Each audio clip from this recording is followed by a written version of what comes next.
Таттуусуз тура албайм. Сиз таттуу жейсизби дейт. Негизи мен таттууга жокмун, таттуу жебейм, бирок эгер таттуу жегим келип калса, анда мондай пастилалар бар го. Ушундай пастилалардан эле жеп коем.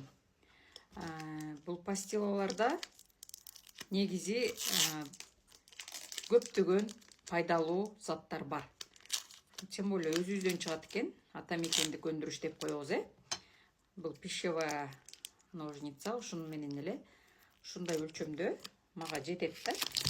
Ушундай өлчөмдө эле бисмиллахиррахманиррахим. Хейтерлер азыр дагы чыгат. Сол кол менен жедиңиз деп. Бул оң эле колум. Оң кол. Ушундай пастиладан бир кесим жеп койсоңуздар жетет.